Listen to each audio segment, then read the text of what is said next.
All right. So we are. It's Friday. It's the afternoon instead of the morning. I was gonna make this video earlier, but I just kind of got busy. Um, so it was a pretty good week.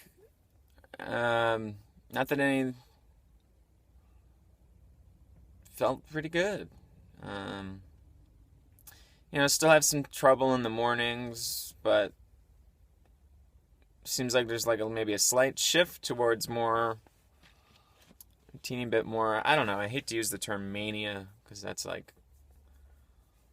just carries so much bias and suggests other things. But I felt more, my mind working a little faster, felt more energetic, maybe a little too active. Like maybe it's a little harder to slow down my brain right now.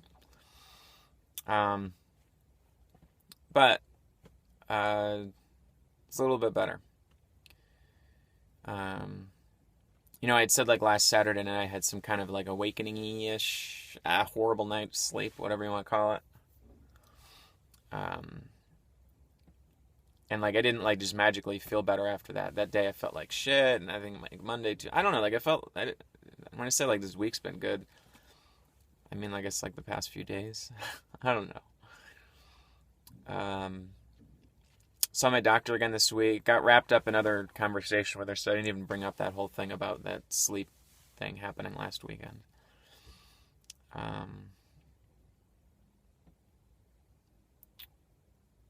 But I don't know. While I'm gonna see her again in a couple weeks, so instead of doing once a month while I'm in the area, I'm trying to see her twice a week. Uh, next, yeah, I think next week's video will be the last video that I will be on any form of Lamictal. So I'm at 25 milligrams. Another couple weeks, boom, I'll be off it. So this long journey of getting off medications, we got one down pretty much. And, I talked to the doctor about it, and I was like, I don't feel any different. From the beginning of when I started going off that medication to now, I've always felt this kind of nagging depression. I remember last winter it was really strong.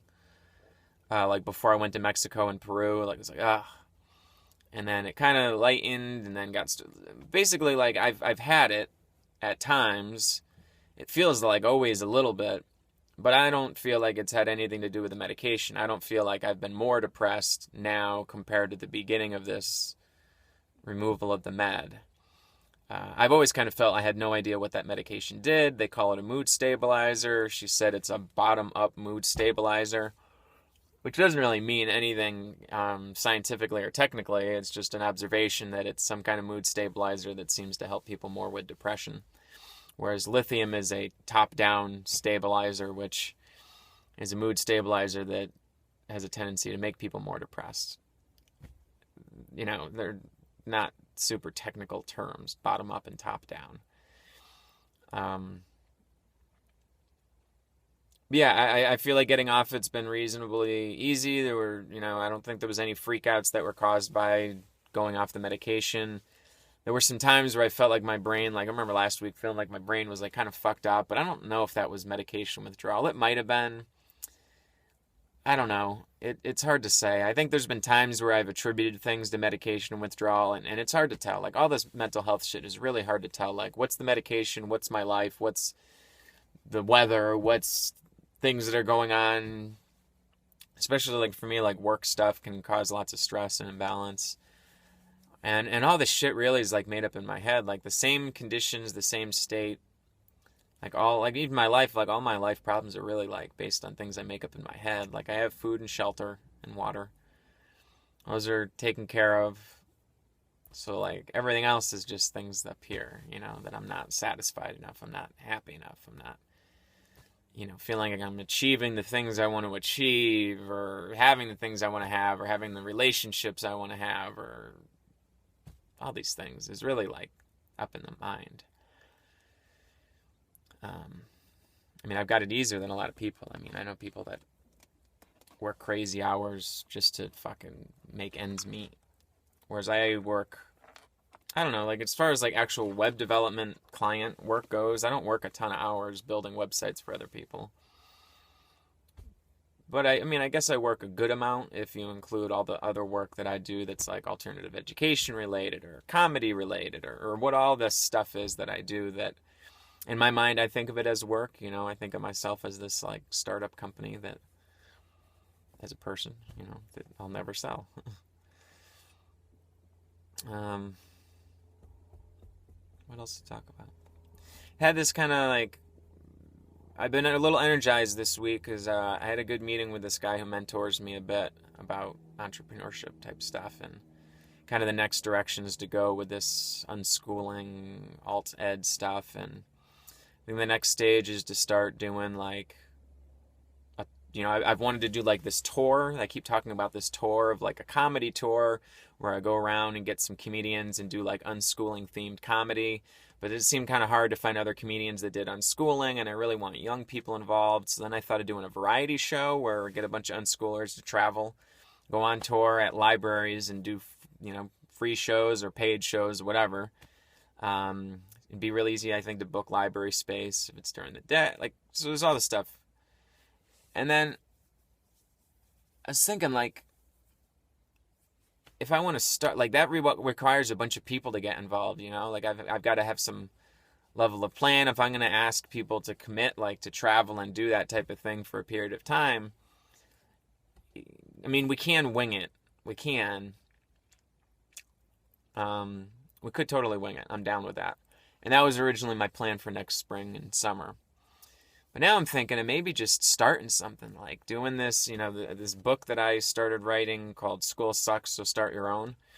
I thought about like just scheduling like, instead of a variety show, just like a talk at libraries and reach teens through social media and say, hey, I'm doing a presentation about School Sucks, So Start Your Own. And like just do it, see what happens.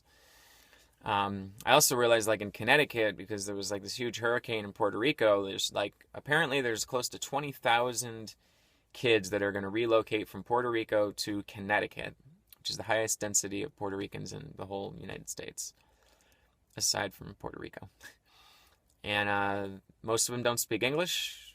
So K-12, they're going to suddenly show up in these schools, and no one's really going to know exactly what to do with them to accommodate just the increase in numbers of a sudden influx of students, plus the bilingual issue, plus these kids, like a lot of them are dealing with like trauma from the storm, and survival conditions are really rough down there. And so it's going to be a challenge for Connecticut, and I was thinking like it'd be really cool if they did some kind of a, my kind of peer school model of like have kids set up their own learning centers at the libraries, bring in some kids, teens, like older teens, like 19, 20-year-olds that or even younger, that have experience with democratic schools and setting up student-run schools, and to actually do that model in Connecticut to accommodate all these kids that come in. It's an idea. I don't know really who to talk to or where to go with it. But I don't know what other solution they're going to have. They're going to try to cram these kids into all the schools, and these kids have got a lot of stuff going on. It might be better for them to be around their peers that are going through these same things with them.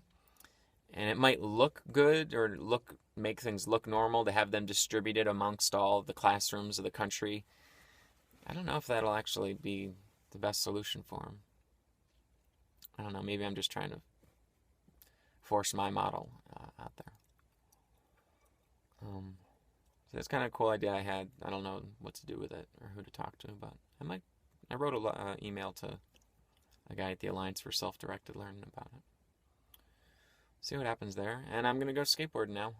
And I may try, I wanted to try to do a drop-in off a coping bar rail, like in a half pipe, before the end of this month. So today may be the day I've tried. I've been like working up to it, like little baby steps.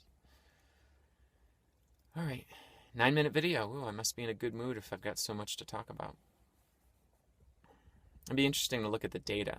If I get like however many videos of these there are, it'd be cool to look to see like the length of the videos. I bet that would have something to do with my mood. I would record more if I had more to say. Maybe. I don't know. All right, I'm out.